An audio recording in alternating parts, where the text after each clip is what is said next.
Viví un adoctrinamiento heterosexual. Vamos a ponerle LGBT. No. Marica. Tenía un hijo, tenía a mi mujer. Separar la sexualidad de los afectos. Si tú me sacas la vuelta no me voy a molestar. Estuve mucho en la calle, el alcohol, las drogas. La violencia en la sexualidad. Yo en mis primeras relaciones era un perro maldito. Entre una persona mayor y una persona menor funciona mejor que entre dos personas de la misma edad. Ya a los 30 te están diciendo que eres viejo. A los 40 estás muerto. Estás muerto. O muerta. Y de pronto escucha la voz de su agresor. Que es el mismo agresor que tuvo en la infancia. El agresor también genera en el lector una empatía. Renato Cisneros no podría haber escrito esta novela. Es una novela bestia. Se puede leer sosteniendo el libro con una mano. La edición es hermosa. ¿Sabes por qué sostienes el libro con una mano? ¿Qué estás haciendo con la otra? Ah, también.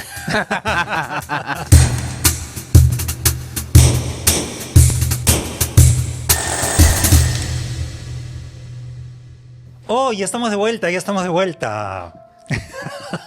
Sabino se muere la risa que estamos de vuelta. Esto queda, dice. Estamos aquí con Rafael García Godos, que ha escrito una maravillosa y portentosa novela que se llama No te enfades conmigo, por favor. Rafael, ¿cómo estás? Muchas gracias por la invitación, Javier. Muy emocionado por estar acá contigo en este espacio que todos los martes estoy clavado viendo todas las entrevistas. No, yo estoy agradecido contigo por 3 razones. Como te dije cuando presentamos este libro, estoy agradecido contigo por haberlo escrito, por haber considerado que yo lo presente, pero sobre todo porque en algún momento de la Feria del Libro, del MOL, del Movimiento de Homosexuales de Lima, ¿no? Que es un movimiento de izquierda fundado por 4 locas en Nueva York, locas blancas, que fundaron este movimiento de homosexuales de Lima, porque claro, a las locas de Huancayo les importan 4 cohetes, ¿no? Y hicieron esta feria del libro conmemorando un año más de su fundación, donde ibas a presentar el 19 de octubre del 2024 esta novela. Sí, justo, bueno, esa es mi primera novela, que es parte de un proyecto de una trilogía. Y yo estaba muy emocionado porque había trabajado durante 4 años más o menos con otra publicación que tuve que fue el poemario Reality Nuggets. Y estuve trabajando en ferias, conocí mucha gente, muchos artistas y ahí fue que tuve contacto con el MOL, ¿no? Con todo lo que hacía el MOL porque las actividades las hacían en el local que tenían y que ahora está clausurado. La primera clausurado, disculpa que te interrumpa, no por homofobia como a ellos les gusta cacarear, sino por haber incumplido las mínimas condiciones de seguridad de defensa civil.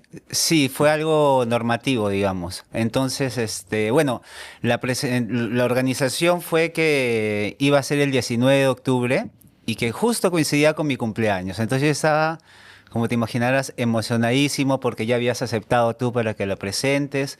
Yo ya había coordinado con los organizadores del mall, de la feria. Y un buen día en la mañana me llaman por teléfono, yo estando en Santiago, a informarme de parte del MOL de que Javier Ponce no podía ser mi presentador. Entonces yo pedí explicaciones, me dijeron que simplemente no eras una persona grata, que habías criticado el MOL y sin razones en realidad porque no tenía nada que ver con posiciones políticas o críticas, sino era un tema cultural, ¿no? Que es algo que yo defendí, ¿no? Diciéndoles que él es mi presentador, o sea, no va a referirse a otra cosa más que el libro. ¿Quién te llama? Piero Herrera. Piero Herrera es el que comunica, porque él era el organizador. Ahorita él es el presidente del mall. Ah, mira tú. Sí, ahorita es el presidente del mall, o de lo que queda del mall. Y él me comunica eso. Yo en todo momento me sentí sorprendido y inmediatamente le dije que no, que clausuraba el evento si es que no se permitía que tú estuvieras presente. Pues no, porque parecía una falta de respeto total.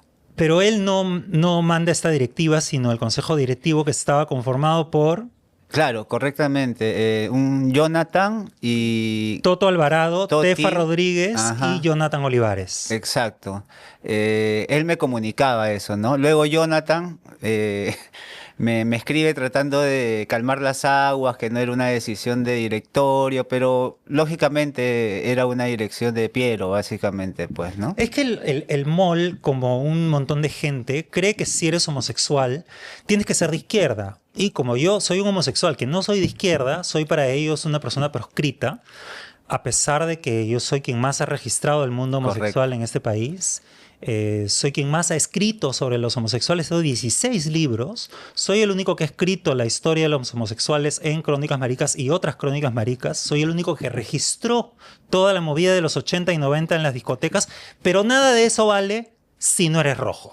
Sí, claramente, justamente porque ya tenía, bueno, admiro tu obra, he leído la gran mayoría de tus libros, tus entrevistas, tus documentales que son geniales y muy importantes para no solamente para un registro de memoria marica, porque a mí más que gay yo me identifico más con el lado marica, maricón, pero eso lo echan por el tacho, ¿no? O sea, no lo reconocen, lo invisibilizan y es preocupante, ¿no? Entonces, para mí era súper importante que tú estuvieras ahí justamente para dar ese mensaje, ¿no? Que por fin el mall puede dejar sus cosas, pero bueno, fui un iluso en pensar eso, ¿no? A pesar de que ellos en su visión y misión dicen que ellos están en contra de cualquier tipo de discriminación, que están abiertos a todo tipo de ideas, pero claro, cuando tienen que ser realmente unas personas abiertas a todo tipo de ideas, no lo son. Y se No. vuelven más discriminadores y más con más anticuerpos que la misma gente heterosexual y homofóbica. Sí, es bastante paradójico, ¿no? Pero de todas estas cosas negativas salen cosas positivas, ¿no? Porque posteriormente de esa negativa y que ya regresé a Lima, un artista performático realizó unas presentaciones con unos poemas míos en el Galpón y fue público universitario de la Universidad Católica, de la Universidad de San Marcos, y se me acercaron muy emocionados por la novela, que les había encantado, que era lo mejor que habían leído en mucho tiempo, y que querían que la presentara en sus universidades, ¿no? En la Católica y en San Marcos. En realidad fue como que un premio también, pues, ¿no? O sea, nos hemos debatido, ya lo hemos dicho, entre la homofobia de la derecha y la mezquindad de la izquierda. Pero finalmente te hicieron un favor porque en las universidades en donde están las dos mejores facultades de literatura y la gente que maneja mejores esos temas, gracias a Lámpara Azul y a dos Capricornios y un libro, Correcto. pudimos presentar el libro junto con Carlos Daniel Ventura. Correcto. Y posteriormente con José Barrón también en la Universidad San Marcos. Tú eres igual que Diego Molina, un poeta convertido y devenido en novelista. Esta es tu primera novela. Me siento convertido, pero digamos sexualmente, porque mi historia personal es que yo nunca tuve un closet, ¿no? Yo asumo mi orientación a partir de los 24, 25 años y yo siempre digo que viví un adoctrinamiento heterosexual, ¿no? Mi familia no se hablaba de la homosexualidad, yo no sabía qué era la homosexualidad. Incluso mi primer contacto con una travesti o una peluquera, que cuando mi mamá fue a la peluquera me iba a cortar el pelo, yo la vi y me salí corriendo. Me fui corriendo y la peluquera detrás mío cortase, ay, que quería cortarme el cabello y yo estaba corriéndome, ¿no? Entonces, en el colegio, yo siempre he sido bien, limpiecito, ordenadito, ¿no? Como el estereotipo del buen estudiante, y eso lo veían como una mariconada, pues, ¿no? Y por ahí decían, sí, ¿sabes? No, que no sé cuánto, ¿no? Pero yo en mi cerebro no asociaba eso con un tema de homosexualidad porque no sabía. Y en este plan de adoctrinamiento heterosexual, como repito, conoces una chica, te enamoras 2 meses, te casas, tienes tu familia y tu hijo. Entonces yo todo eso lo hice entre los 17 y 20 años. ¿Te casaste y tuviste hijo? No me llegué a casar, pero propuse matrimonio 3 veces. Gracias a Dios la mamá de mi hijo no aceptó tiene más sentido común, creo. Y y viví la fantasía heterosexual. Tenía mi casa, tenía mi carro, tenía mi trabajo, tenía un hijo, tenía mi mujer, pero me desbandé, ¿no? Porque no sabía qué pasaba dentro mío, ¿no? Estuve mucho en la calle, el alcohol, las drogas y todo esto, pero en general era una especie de escape. Entonces, ya después, cuando me doy cuenta y asumo mi orientación, ya estaba centrado en que era homosexual. Yo me había separado ya de mi mujer, ¿no? Y desde ese entonces no he tenido la necesidad de decir, salgo del closet, ni nada. No, para mí la vida es muy sencilla. O sea, si ya el mundo entero está hecho o mal hecho, ¿no? O no discrimina, o nos hace mierda, todo ya uno mismo no puede dañarse más, no puede restringirse. Entonces, no era una disyuntiva, no era un dolor, no era nada de eso. Más bien era una respuesta a todo ese problema mental que tenía con adicciones y cosas así. Yo veo, escuchando tu historia, al igual que en el caso de Diego, una relación entre tu historia personal y la historia que cuentas en la novela, como si los personajes, cada uno fuera una parte de ti. El hecho de haber sido poeta, que has trabajado también con la primera persona, y luego utilizas la primera persona en la novela también para darle voz en el primer bloque a una casa. Es una casa que le habla a un niño que sufre una serie de situaciones terribles, que no se las voy a decir para no spoilearles la novela, pero está muy bien hecho, sobre todo el lenguaje de la casa, el lenguaje onírico. Mi proyecto de novela lo tenía ya hace varios años. Cuando publiqué mi primer libro, que fue en el 99, lo publiqué con Lluvia Editores, con Esteban Quirós, que es un mítico editor, ¿no?, nacional, publicado grandes autores, y él fue el que me dijo, ¿no? O sea, todos los poetas acaban como novelistas, me dijo. Ya después de muchos años, lo volví a encontrar a Esteban Quirós y me dijo, ¿y estás escribiendo novela? Y yo le dije, sí, te lo dije, me dijo. Que es como la casa le dice al niño, claro, que ha sufrido un abuso, sí, horroroso, sí, y le dice, te voy a dejar este recuerdo metido en el fondo de tu inconsciente, no dice esa palabra, pero dice, te voy a dejar este recuerdo metido en el fondo de tu cabeza, y para que lo recuperes cuando lo puedas manejar. Sí, correcto. El primer capítulo es particularmente especial porque tuve mucho ensayo y error respecto a cómo narrar algo tan crudo, ¿no? Que es como el abuso sexual de menores. Y aparte en el contexto de los años 80, del terrorismo y también de una localidad marginal como es Comas, el Retablo. Y se me ocurrió el tema de la casa como una voz que cuenta una especie de cuento infantil macabro, ¿no? Una cosa así terrible. Mi visión siempre va a ser poética. Yo tengo una trayectoria de poesía en donde he desarrollado, como sé, varias voces, he aprendido también a trabajar con imágenes. Por eso es que de repente la primera parte es un poco más cinematográfica, digamos. Rafael es bastante menor que yo, aunque tenga más canas que yo. Él es bastante menor. Me llamó mucho la atención lo bien ambientada que está esa parte del libro. Ensayé bastantes formas y me quedé muy contento con esa forma que es la casa, que tiene que tener el control, porque la casa sabe lo que ha pasado, ¿no? La casa sabe toda la historia y la va desarrollando, y al final es la que protege, digamos, a este niño para que solo recuerde los momentos bonitos, ¿no? Todo lo que puede manejar, ¿no? Ajá. Ahora, el agresor, que esa es otra de las cosas impactantes de tu novela, el agresor también genera en el lector una empatía, porque el agresor también ha sido abusado. Sí, ha sido víctima. Claro, la parte de Pedro surge de un personaje que creé para un cortometraje que se llama El Sendero de Pedro, que justamente narra el secuestro de Pedro y el adoctrinamiento que le dan las hordas terroristas, pues, ¿no? Y los pioneritos. A los pioneritos. Pedro cuando era niño. Cuando era niño, exacto. Lo sacan, bueno, con lo que sucedía en la época del terrorismo, ¿no? No es tan fácil como lector adoptar una postura valorativa y moral. No hay buenos en esta novela. No hay malos en esta novela. Hay muchos imbéciles, eso sí. En ese sentido, también la novela es un reto. Es un reto porque te somete a un conflicto. Y ahí en ese campamento que tienen, sufre abusos, ¿no?, y humillaciones. Y logra escapar de alguna forma cuando hizo un atentado a un banco. Y entonces logra encontrar a una tía que se refugia en ella y van a Lima, ¿no?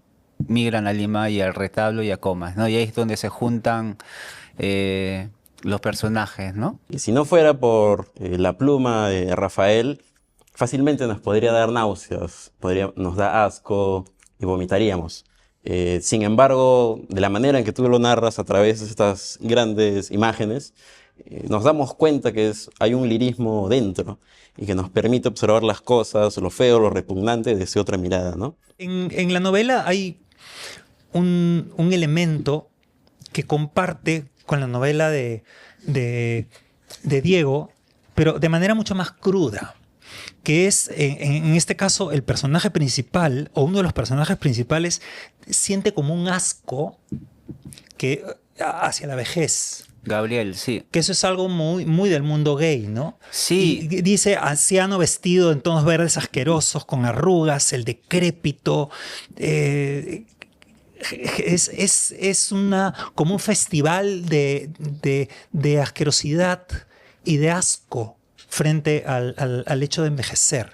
Sí, es algo que se nota mucho en el mundo homosexual y más sobre todo ahora, porque la novela la primera parte está ambientada en los años 80, 86 y la segunda parte del 2004 más o menos, pero ya desde esa época y más todavía ahora, se tiende mucho a ver al homosexual viejo, que ni siquiera es viejo, ya a los 30 te están diciendo que eres viejo. Y a los 40 estás muerto. Estás muerto. O no, muerta. no tienes no eres nada afrodisíaco, pues, no tienes nada de deseo, entonces. De atractivo. De atractivo. En realidad es lo que no se ve. Porque ¿dónde están los maricones viejos? Pues no se les ve. Cayón. Pero estamos acá. Pero en las calles, en la Soy discoteca. invisible, ¿ok? Es que es verdad, pues uno termina siendo invisible. En la vida social. Sales a la calle y nadie te ve. Claro, en la vida social homosexual ya no existe, pues. Entonces, Gabriel, a pesar de que es joven todavía, ¿no? No llegan a los 30, ya se empieza a ver al espejo y empieza a notar ciertas cosas que detesta, ¿no? Y se preocupa por eso porque él es puro placer, ¿no? Gabriel tiene una dualidad, ¿no? La dualidad del día del trabajo, que es un fiscal o asistente de fiscal, y en las noches es un libertino total que busca el placer por todos los lados. Claro, porque piensa como muchos gays que hay una economía del placer, ¿no? Si lo único que voy a poder construir es nada, busco placer y le saco el jugo a esta situación, porque además sabe que se va a acabar pronto, ¿no? Hay un momento en el que dice la vejez es la condena al ostracismo sexual, es decir, sí, claro, y dice envejecer es una especie de castración en el ciclo de la vida de un marica, o sea, es como que ya mejor te vuelves una señora. Correcto, y es algo que lo veo mucho acá, pero en otros países no. O sea, yo veo, por ejemplo, en Europa he visto discotecas locales todo lleno de maricones ancianos, te apuesto, con andadores y con bastones y en el cuarto oscuro, o sea, totalmente su deseo no se amilana, ¿no? Su deseo sigue, pero los jóvenes homosexuales están, como decía Diego también, en el tema de las fiestas, de la diversión, de disfrutar ese momento, ¿no? Claro, pero fíjate que el Sí. cuarto oscuro es una especie de closet también, en el que escondes ya no tu homosexualidad, sino tu edad. Correcto, y eso también lo trato en la novela, pues también, ¿no? Porque es un cuarto oscuro donde todos son anónimos y no ves nada, no sabes con quién estás y es un closet también que ha sido creado también, ¿no? Para un poco, para marginarnos también, ¿no? Y la belleza solamente existe en la juventud, ¿no? Por lo tanto, al envejecer, estás perdiendo tu identidad. El no ser atractivo te convierte prácticamente en un residuo más de la sociedad, en uno más del montón. Por ejemplo, los video porno gay, ¿no? Que uno pasa por una casa en Lince, que la ve como una casa normal, de familia, todo bonito, pero si ves más cercanamente, ves que las ventanas están tapiadas con negro, ¿no? No se ve nada. El Minotauro. Minotauro. Hay un montón de lugares que también me interesaba mucho en la novela nombrar y que se conozcan porque también es parte de memoria, ¿no? Está muy bien ambientada la novela. Muchas gracias. Si la novela fuera una película de cine, yo te pondría 100 puntos en dirección de arte. Realmente Gracias. está muy bien ambientada, muy bien descritas las marcas, lo que sucedía en ese momento, la música que escuchaba. En el retablo Comas está en la parte de atrás de los cerros. Se veía los cerros iluminados por las bombas en plenos apagones. O sea, eran épocas muy oscuras, muy terribles, pero dentro de esa parte también hay muchas partes tiernas, ¿no? Donde está viendo a su mamá, cómo se está arreglando para irse a trabajar. Los cosméticos de la mamá, que está muy bien hecha, muy bien ambientada. Y por supuesto también el recorrido por los bares. También están todos los bares y los saunas, muchos de los cuales han desaparecido. O sea que te has informado bien. He visitado. Claro, es que para un escritor también, o sea, tiene que vivir, ¿no? Tiene que vivir lo que escribe. Entonces, todos esos lugares los he visitado. La historia del sauna que comenzó siendo heterosexual y se volvió homosexual por la fuerza de las maricas. O sea, me parece excelente, ¿no? Es resignificar un lugar, ¿no? Hetero a nuestro modo de ser. Que eso era algo que hacíamos antes de que existieran los bares gays. En la Herradura, en los años 60, 70, había un bar de estos que se llamaba el SOS, y las maricas invadimos y decidimos que era bar gay, y así hemos hecho también con el Barcela, con el Negro Negro. Habían es una costumbre de los gays apropiarse de un local y resignificarlo. Exacto, y eso es fabuloso. A mí me encanta eso. Por eso quería hacer ese recorrido por esos lugares que también a mí me fascinaron en algún momento, porque yo en mi casa, mis libros, mis películas, ya no salgo de fiesta, ya casi ni tomo, o sea, yo Ya eres una señora. una señora, Me total. parece bien, pues. Ahora, esta es una novela también, como bien dijo Carlos Daniel Ventura, en la que embelleces el horror, ¿no? Hay situaciones horrorosas, pero están contadas de manera poética. No has dejado de ser un poeta a la hora que has escrito esta novela. Incluso utilizas uno de los versos que ya has utilizado antes como título. Y es una novela sobre la venganza. Sí, es una novela sobre la venganza, la indefinición sexual, pero de mentira, ¿no? Porque tenemos al personaje que está totalmente distanciado de su homosexualidad porque estaba en la cárcel, no se acepta, ¿no? Como tal. Y por el otro lado también tenemos a Gabriel que acepta su homosexualidad, pero siempre y cuando no rompa su estatus social y económico, pues, ¿no? Cómo lo excita esta cosa de fingir que es un hombre heterosexual frente a sus compañeros de trabajo y luego ir a autodestruirse en los cuartos oscuros de los saunas. Un doble ocultamiento, ¿no? Porque es una persona que trabaja en fiscalía, entonces incluso hay una escena en la que se erotiza travestiéndose de Exacto. abogado, ¿no? Claro, le encanta intimidar a la gente con su vestir, con el reloj, con el traje, con los zapatos. Viene de una familia también larga de magistrados y muy importantes e ilustres en el Perú, pues, ¿no? Ahora, hay un momento, vamos a hacer un poco de spoiler, porque ya sabes que a mí me encanta hacer No, spoiler, sí, y está eso bien. hace que la gente Por supuesto. se interese Sobre todo más. las escenas sexuales que a mí me fascinaron Exacto. hacerlas. La perdición, yo sentía que se idealizaba mucho de repente el amor homosexual, no sé, me faltaban escenas de sexo, por ejemplo, ¿no? Este libro tiene muchas escenas de sexo explícitas, toda la sensualidad, toda la visceralidad del amor homoerótico, ¿no? Lo que no existía acá, ¿no? Siempre acá creo que es como es toda la sociedad, pues, ¿no? Es media mojigata, entonces yo quería atreverme a eso. Hay un momento en el que está el personaje, uno de los personajes principales, porque son dos, es una especie de triángulo con una chica, con Magdalena, y están estos dos personajes gravitando alrededor. Y hay un momento en el que él está en el cuarto oscuro y de pronto escucha la voz de su agresor. Antonio, sí. Siempre tenía esa recurrencia de ir a lugares solamente para desfogarse, decía él, ¿no? Porque en el momento que entró en la cárcel tuvo su encuentro sexual homosexual y a partir de ese encuentro le da el gusto, digamos, supongo, y algo que tendría él también, ¿no? Y en el cuarto oscuro, sin saber, a través de una frase que dice, ¿no? El agresor, que es el mismo agresor que tuvo cuando tuvo en la infancia, reconoce que es el agresor, pues no, que es Pedro. Y ahí es donde se desata ya la persecución de Antonio a Pedro, pues, ¿no? Donde ya se resuelve el asunto, digamos.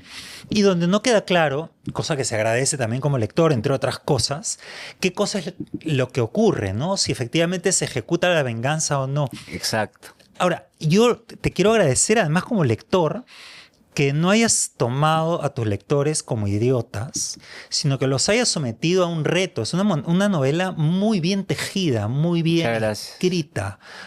Yo creo que es una novela que, como te dije el día de la presentación, debería ser estudiada en las facultades de literatura como una magistral manera de contar. Wow, gracias. De dosificar la historia, los datos, de manera inteligente, de manera confusa, para que el lector se le vaya aclarando y vas descubriendo, vas diciendo, esto era tal otra cosa que me dijeron páginas atrás. Entonces, sobre la casa, sobre todo. Claro, estás como en un... Incluso el comienzo, ¿no? El comienzo es una especie de delirio que hay que atravesar, ¿no? Es que es como el comienzo de En nombre de la rosa, que es un comienzo que también absolutamente denso, que tú dices, ¿qué me está pasando acá? Pero una vez que atraviesas esa nube, ves claro. Sí, esa primera parte, bueno, me inspiré mucho en Carmen Luz de Jarano, por ejemplo, con el cuarto de los Trebejos. Para mí me parece más espectacular que La Casa de Cartón, incluso de Martín Adán. Pero es muy Lezama Lima también. También podría ser, también. Paradiso. Sí. Esta cosa barroca. Exacto. Traté, en las primeras partes, los primeros ensayos eran mucho más barroco. Poco a poco fui encontrando el tono que más prefería sacar, no con la necesidad de agradar al lector, como tú dices, porque yo en todos mis libros, en verdad no pienso tanto en el lector, yo pienso más en mi propuesta, en mi creatividad, en mi apuesta a la literatura que yo considero vital, pero sí entiendo con los referentes como te digo, Carmen Luz de Jarano, Lezama Lima. También menciono, por ejemplo, a Duque, por ahí como el perro de Gabriel, ¿no? Son pequeños guiños que hago ahí. A Reinaldo Arenas. A César Moro también, ¿no? Con Antonio, porque el personaje se llama Antonio. Incluso los personajes tienen nombres de poetas o de personajes de otras novelas también, ¿no? Y hay una cosa que también me llamó la atención a la hora que leo tu novela, que es la violencia en la sexualidad. La manera descarnada de describir las relaciones sexuales, que tenemos en el Perú un precedente, que es El violador del Lurigancho, de Jorge Espinosa Sánchez. Sí, lo conozco. Tiene un nombre de Sodoma también tiene. Claro, Testimonios de Sodoma, creo. Documentos secretos de Sodoma, que lo tenemos acá, que te lo vamos a dar porque estuvo acá hace unas semanas y lo hemos entrevistado y nos ha dejado el libro para es buenísimo. Sí, lo pude conocer cuando presenté el poemario Bellezo en la Feria Internacional, en la Feria del Libro de Ica. Las escenas sexuales me importaban muchísimo porque no hay en la literatura peruana una forma esta forma de describir las relaciones sexuales homosexuales, ¿no? Porque a mí me interesaba exaltar incluso más, ¿no? Que el pene es gigantesco, que no sé, que el culo y esto, ¿no? Que lo voltea, o sea, yo me puedo poner 20 páginas escribiendo sola, de posiciones y todo eso, pues, ¿no? Claro, no hay pudor de tu parte. No, para nada. Incluso en la poesía también es el mismo hilo que tengo, ¿no? O sea, yo como escritor no tengo tapujos, como en mi vida también, como te digo, yo nunca he tenido un closet, yo siempre he sido así. Me parece que las personas que se limitan limitan a sí mismas, se hacen mucho daño ya que el mundo está hecho maltrecho. Hacerse daño a uno mismo o conteniéndose uno mismo es peor. Entonces yo pienso que una mejor forma de vivir es ser auténtico y una forma de mis formas de ser auténtico es escribir justamente lo que me sale del forro. Es una novela impúdica. O Que- como dijo Migoya, para no todos los púdicos. No, no, para no todos los púdicos, que además se puede leer sosteniendo el libro con una mano. Ah, sí, la edición es hermosa, de verdad sí me ha No, ya gustado sabes por mucho. qué sostienes el libro con una mano. ¿Qué estás haciendo con la otra? Ah, también. Ah, ya te entendí. Sí, también, y me encantaría, ¿no? Que se manche el libro. Claro. ¿Tú crees que a la hora que escribes, tú te vuelves invisible o te expones? Porque en Bellezo, tú te exponías. Sí, Bellezo, claro, el Bellezo para explicarles es un poemario que habla sobre la vejez del homosexual en un país como el nuestro, donde nos limitan bueno, este Bellezo tiene una vida inconclusa, ¿no? Llena de frustraciones y recuerda sus épocas pasadas cuando tenía amantes y ahora ya está olvidado y todo, ¿no? Me expongo y no me expongo porque no totalmente, es ficción, pues, ¿no? Y al ser ficción, como que me fragmento, ¿no? Me fragmento, de repente tengo un poco de Pedro, tengo un poco de Magdalena, tengo un poco de Gabriel, entonces, y también las experiencias mías, como te dije, de visitar los videos porno, los saunas, ¿no? Por ejemplo, que también son espacios muy interesantes. Me fragmento y estoy en todo, o sea, es sinceridad, o sea, yo nunca me voy a imponer cosas o temas que no he vivido. Y en la poesía, ¿cómo te escondes? Si es un formato, es un género supuestamente autorreferencial, autobiográfico, y en el que es casi una confesión y una desnudez. A ver, en la poesía, no me he escondido nunca. Lo que he hecho, bueno, lo que yo dije y siempre repito, es que yo comencé la poesía bien joven y comencé experimentando con la poesía, con los formatos, los materiales, siguiendo a Eyelson, por ejemplo, ¿no? Fuera de lo estrictamente literario también, ¿no? Que es un poco el dadaísmo, ¿no? Es una También vanguardia. trabajar con otro tipo de, no solo con la palabra, ¿no? Entonces hice muchos libros que experimentaban con toda esa estética y al final lo que sucedió fue que la poesía experimentó conmigo, experimentó con mi cuerpo, porque si no hubiera sido por la literatura y por los escritores como, no sé, Reinaldo Arenas, Lemebel, Perlonger, José Donoso, Lezama Lima, César Moro, ¿no? No hubiese podido encontrar la paz para poder liberarme sexualmente o mi orientación, digamos, ¿no? Por eso digo que nunca tuve closet. Al final la poesía y la literatura experimentó con mi cuerpo y me orientó a lo que yo era en realidad. Cuando presentamos la novela en La Católica, el poeta venezolano Santiago Márquez hizo una pregunta bien interesante, que también es un poco la pregunta de Bruno Pinasco sobre por qué en el cine y en la literatura se grafican las relaciones entre hombres mayores y hombres menores siempre como relaciones infelices, ¿no? Haciendo referencia a Call Me By Your Name o Muerte en Venecia. En la literatura poco se ha mencionado y se ha mencionado bien ese papel del homosexual maduro, el homosexual mayor, que entra en relación con un chico, con un efebo, con alguien mucho más joven, ¿no? Entonces, una de dos, o el cine, y creo que tú me vas a dar la razón, o el cine lo romantiza para mal y lo convierte en algo absurdo, como en esa película horrible de Call Me By Your Name, o simple y llanamente se ignora. Entonces quería preguntarte si hay alguna literatura o algún registro literario o cinematográfico que muestre ese vínculo con la realidad, es decir, sin caer en estereotipos maniqueos de lo bueno y lo malo, ¿no? Sin satanizar y tampoco sin endiosar.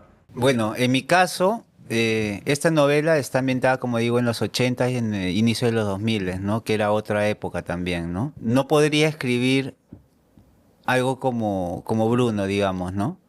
Porque mi experiencia ha sido distinta. No quiero decirlo que es algo comercial, pero lo mío yo creo que es más, más, no sé si decirlo artístico, pero digamos más, más crudo, más vivencial, ¿no? Yo no me puedo imaginar una historia de dos niños o dos adolescentes que se enamoran en el colegio y no No, puedo. es que si todo funciona bien, no hay historia. Pues incluso en las novelas de Bruno, que son novelas para adolescentes, hay oposición, hay oposición a la relación Claro, entre ellos, ¿no? me imagino, porque es tiene una que haber novela. tiene que haber una Claro. tensión para que haya historia. Exacto. Si tú te sientas y describes un paisaje maravilloso, se acaban los 10 minutos. Exacto, pero claro, lo que iba es que yo no me puedo imaginar eso porque no lo tuve. ¿No te acuerdas que te estoy en el colegio yo me sumí y fui el cero a la izquierda, o sea, de mi promoción muy pocos deben de recordarme incluso porque fue tan fuerte ese bullying, digamos, pequeño bullying, porque no sufrí de bullying en realidad, pero ciertas cositas que veía que me decían me llevaron a encerrarme, ¿no? Y yo soy persona de pocos amigos también. En todo caso, no podría escribir sobre una experiencia así. Incluso, y hablando de eso, la novela es una trilogía, o sea, es una trilogía, ¿ya? En la segunda novela, que se llama Los vestidos de papá, vamos a encontrar a Gabriel nuevamente, ¿no? Que es el personaje también que aparece en No te enfades conmigo, por favor, ya en una situación más difícil, ¿no? Y que ya voy a abordar otro tema que es el VIH también, por ejemplo. Y también voy a abordar el tema no sé si sabes qué es la feminofilia, ¿no? Ujú. Que son los hombres heterosexuales que les gusta vestirse de mujeres. Entonces, esos temas voy a estar... bueno, la novela ya está escrita, ya la terminé, la envié a editoriales a ver si en próximos tiempos sale publicada. Y la tercera novela es Felizmente podemos morir. Entonces, Que es sobre... es sobre otro personaje que aparece en la segunda novela, porque la trilogía la he planteado en una trilogía tonal que me dijo el editor, ¿no? Que así se llama. Entonces, no es una secuencia de cosas, digamos, ¿no? Sino que hay personajes, pero que indago más en su vida en cada uno de ellos. Claro, se comparten los personajes, digamos que es un mismo universo, pero podrías leer una sin haber leído la otra. Correcto. O sea, una gran editorial, por ejemplo, de la que ha publicado a Diego Molina, por ejemplo, podría interesarse en Los vestidos de papá sin ningún problema. Podría, claro, totalmente. Sin haber necesariamente publicado la anterior, ¿no? Sí, de eso se trata, sí. Y Felizmente podemos morir se trata también de uno de los personajes, pero que es más, lo estoy tratando ahorita, estoy todavía en proceso. Se trata más como que de un diario de un homosexual ya viejo, ¿no? Viejo, pero que ha vivido una serie de adicciones y cosas y que está tratando de limpiar un poco su memoria, su pasado, ¿no? Un poco para llegar a tener paz al final de sus días. Volvemos al tema de la vejez. ¿Tú crees que es algo que pienso yo, ¿no? Que la relación homosexual entre una persona mayor y una persona menor funciona mejor que entre dos personas de la misma edad, sobre todo si son dos jóvenes, porque entre dos jóvenes hay competencia, ¿no? Hay competencia de quién es el más atractivo, quién tiene más likes, quién levanta más gente, quién es más manllado, etc. Entre dos personas mayores puede haber la competencia del dinero, quién tiene más prestigio, quién ha logrado profesionalmente más. Cuando la diferencia es como en el caso de la novela de Diego, por ejemplo, de 20 años o más, no hay competencia posible, porque tú como persona mayor sería una estupidez que te pongas a competir con un chibolo en atractivo y sería una estupidez que él se ponga a competir contigo en éxito económico o profesional. Entonces yo creo que ahí es donde se da finalmente un funcionamiento más claro, tomando en cuenta que no tenemos referencias ni guión social. Sí, claro, totalmente. Sí, de hecho que esa diferencia es muy común, ¿no? Yo ahorita tengo una relación ya de más de 2 años y también yo soy el mayor. Pero no es tanta la diferencia, ¿no? Son 10, 11 años más o menos. Y funciona muy bien, ¿no? No, bueno, aparte que no vivimos juntos, él vive en Arequipa también. Así que cada uno, para mí es muy importante el desapego para una relación. Porque así aprendes, uno, a no desprenderte de tu personalidad, porque a veces, muchas veces se acopla mucho a la pareja, se acomoda mucha pareja y pierdes un poco de tu identidad. Entonces, para mí el desapego es muy importante y por eso creo que en mi relación actual está funcionando muy bien, ¿no? Y aparte que él también es artista, es director de cine y compartimos muchas cosas en común en ese aspecto, ¿no? Y también en los acuerdos, como hablábamos, ¿no? El acuerdo de, ay, sí, que le saca la vuelta al otro, ¿no? Que siempre hay esos problemas, ¿no? Pero yo con mis parejas, todas mis parejas han sido, todos mis exes son mis amigos. Claro, porque además estamos hablando de dos hombres. Ujú. Entonces no es que el hombre tiene la misma capacidad de separar la sexualidad de los afectos y por lo tanto puede echarse una cana al aire y que no pasa nada porque no se ha involucrado emocionalmente con el otro, ¿no? Sí, también pasa eso, totalmente. Yo también lo he sido, o sea, yo en mis primeras relaciones era un perro maldito, pero ya después Aprendiste. aprendí, totalmente. Y más que aprendí, me traumé. ¿Cómo así? Cuéntanos. Ah, porque me tocó una pareja tóxica, pues que me seguía a todas partes, me registraba el celular y literalmente me seguía a todas partes. Entonces, ya a partir de ahí dije, prefiero evitarme problemas y yo voy por mi camino y yo no me molesto. O sea, yo cuando comienzo una relación, dicen, mira, si tú me sacas la vuelta no me voy a molestar. O sea, simplemente se acaba la relación y ya. O sea, no siento que sea, como tú mismo lo has dicho, ¿no? O sea, el hombre puede separar lo emocional de lo sexual de una forma muy sencilla. Y por tal no me voy a molestar si es que me saca la vuelta, pero ya para mí, en el aspecto sentimental, ya no va, pues, ¿no? Entonces ahí se queda la cosa. Entonces, y así han sido y son mis amigos hasta ahora. Lo que me gusta de tu novela, además, bueno, en general, en tu poesía también, es que los personajes no son unidireccionales, no hay buenos ni malos. No, para nada. Me interesa mucho que con lo que tú repetiste hace un momento que se equivocan, ¿no?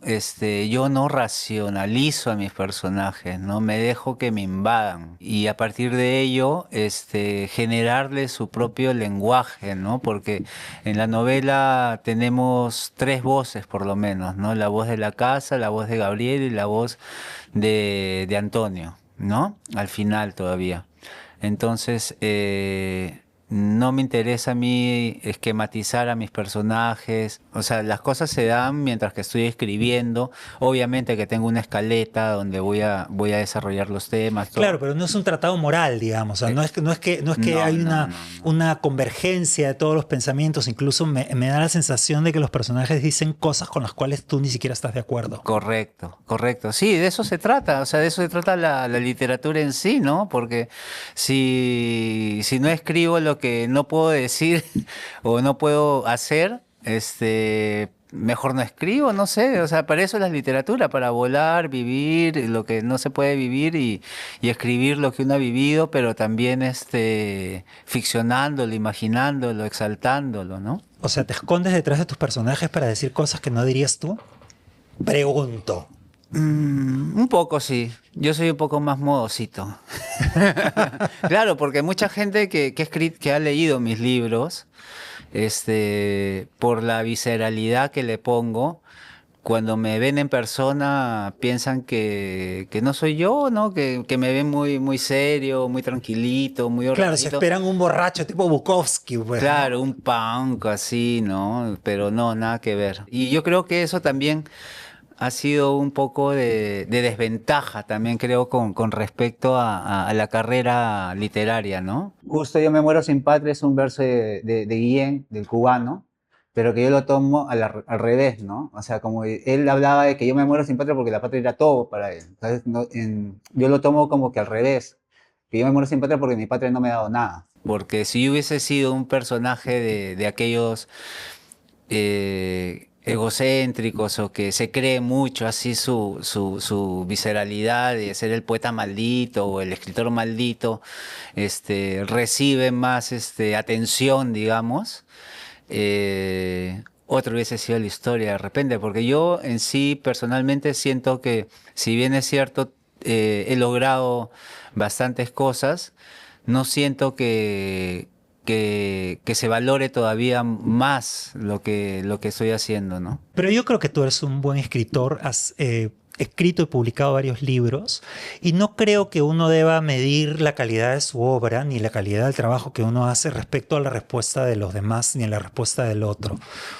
Me parece que eso es una trampa y no hay que caer en buscar la aceptación de gente que en realidad... No, y no lo hago. Es que no lo hago. O sea, yo siempre sigo mi rumbo como tal. Lo que yo reflexiono es el entorno, ¿no?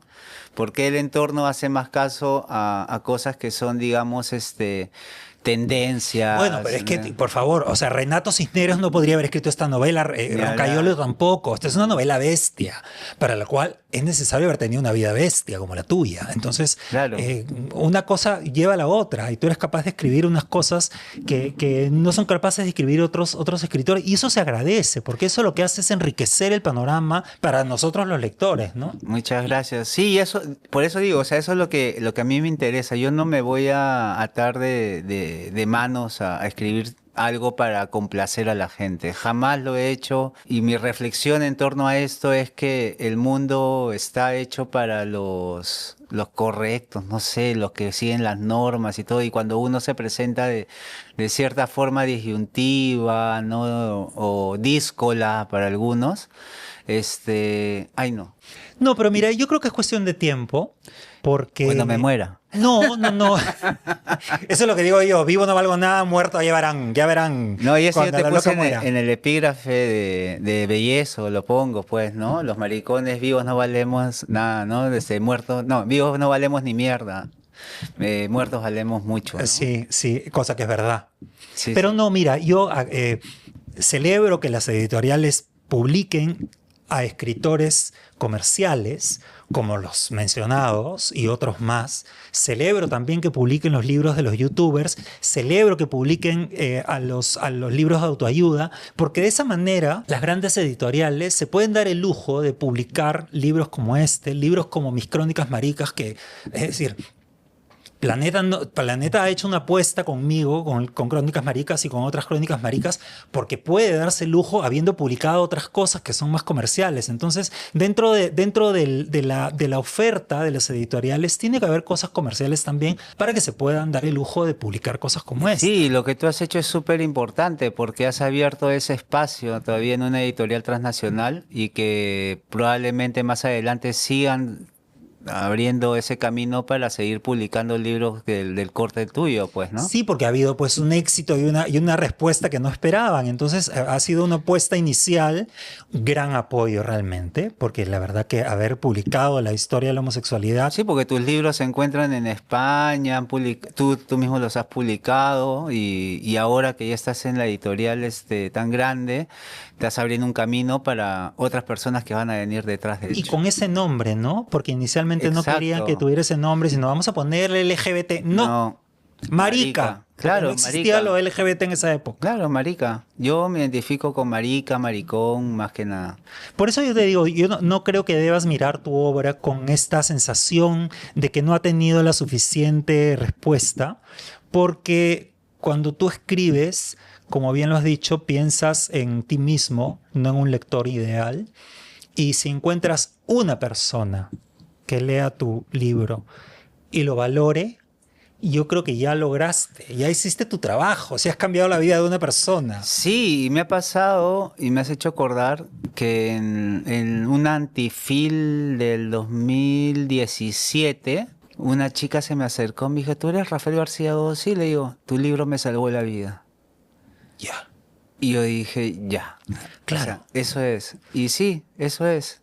O sea, si has salvado una vida, Y ya está listo. Y los chicos de la Católica y los chicos de San Marcos, que es lo que eso me dio tanta satisfacción que de verdad no me lo esperaba. Pero los libros, y en especial las novelas, se van desarrollando más con el tiempo, pues, ¿no? Durante el tiempo se pueden dar traducciones, se puede dar reediciones, se puede hacer más estudios como tú bien aconsejas que se estudie en las universidades de literatura.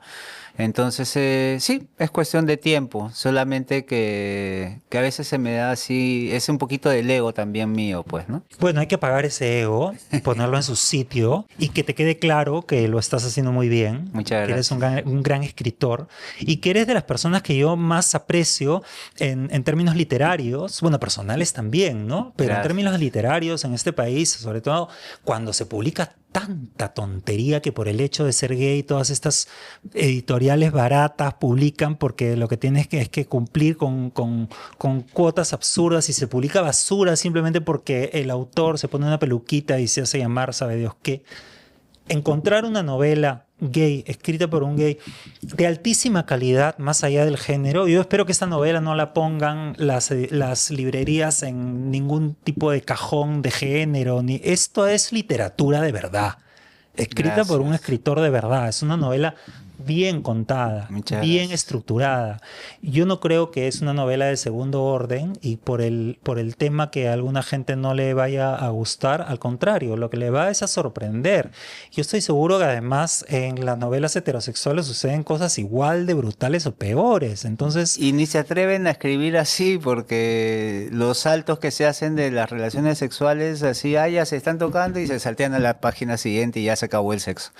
Y a mí me interesaba mucho que se viviera esas escenas eróticas sexuales fuertes, porque era el quid de la pasión de esa relación malévola que tenía este Antonio con Gabriel, pues, ¿no?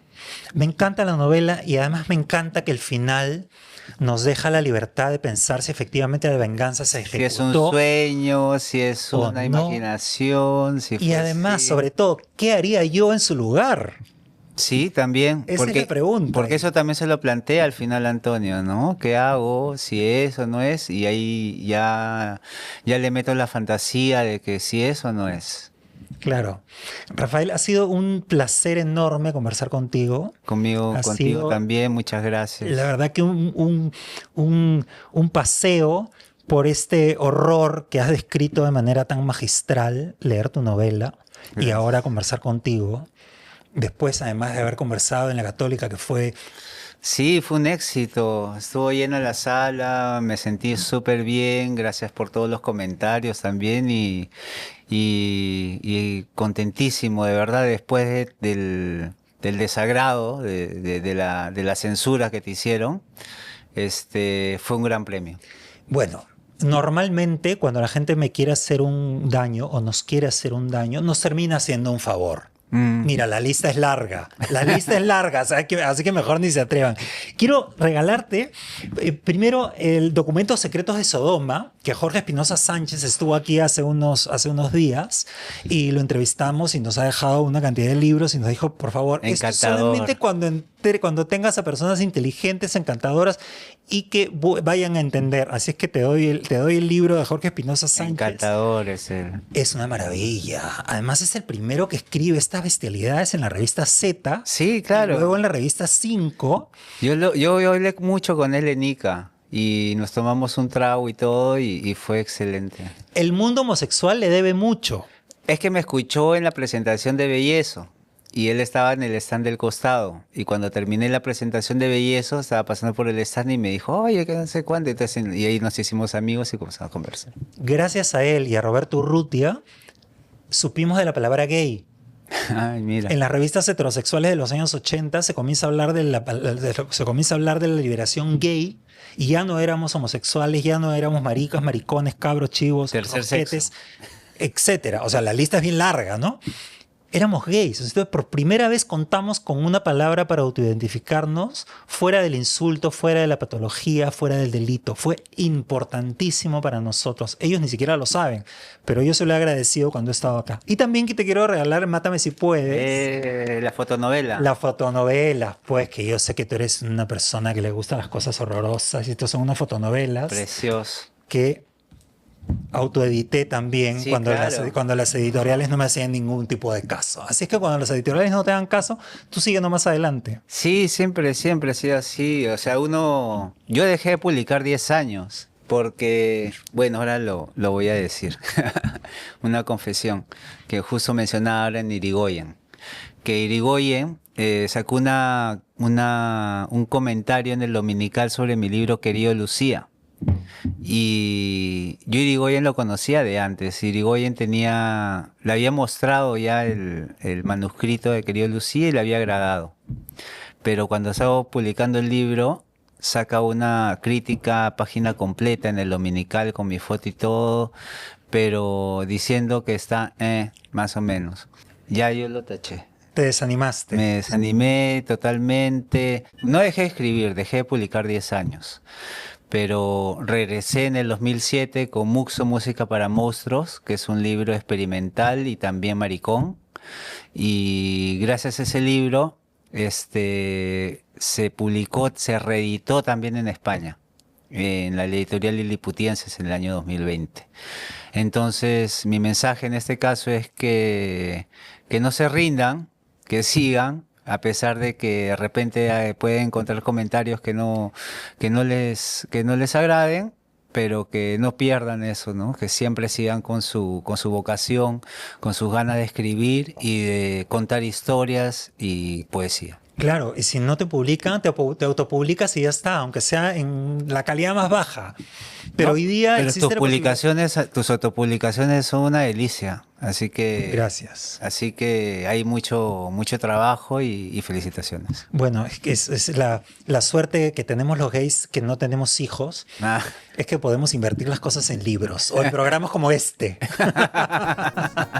Oye, ha sido un placer, Rafael. igualmente, un placer, Javier, muchas gracias por la invitación, estoy más que complacido, es un honor, como te digo, yo soy fan como escritor, como profesional y también de este podcast que lo veo religiosamente cada martes. Muchas gracias, Rafael. Y si ustedes quieren saber más de estas y otras historias, conocer otros escritores que han sido gays, que han estado en el closet, que han salido del closet, o que los sacamos a la fuerza del closet una vez que están muertos o una vez que están vivos, pueden ustedes leer Crónicas Maricas y otras Crónicas Maricas, que son dos libros distintos. Uno está dedicado al siglo XX y el otro al siglo XX y al siglo XXI. Hemos estado una vez más con la producción de Sabino Álvarez y con Miguel Horna en los controles de Metro Studio. Rafael, muchísimas gracias. Gracias nuevamente. Un placer inmenso. Y nos vemos próximamente. Nos veremos próximamente. Y por favor, avísame cuando estén listos los vestidos de papá, que me parece un travestismo paternal maravilloso. Sí, la verdad que estoy muy emocionado por esa segunda novela y bueno, no te enfades conmigo por favor, todavía está a la venta, lo encuentran en Busca Libre y en las principales librerías del ramo. Vamos a dejar los links de Busca Libre genial. Porque en Busca Libre pueden encontrar A todo el mundo. todos los libros del Perú y del mundo y te los envían a cualquier parte del mundo. Incluso aquí en Lima. Tú sabes que yo compro mis libros en Busca Libre estando en Lima. Te llega al toque. Además es más barato que las librerías, porque como no pagan local, Claro. ni pagan gente, ni pagan no sé qué. O sea, Exacto. y hay unas súper ofertas, ¿ah? Sí, es verdad. Tanto mis libros como los tuyos están en Busca Libre. Vamos a dejar los links en la descripción del video para que la gente los pueda ordenar y que se los envíen a cualquier parte del mundo. Absolutamente recomendable. Doy fe de que esta novela es una de las mejores novelas que se han escrito en este país. Más allá de que si es homosexual o no es homosexual el tema, es una de las mejores novelas que se ha escrito en este país. Muchísimas gracias, Rafael. Gracias, muchas gracias Javier por tus palabras y por ese tiempo. Muchísimas gracias y con ustedes un beso enorme y una risa inmensa.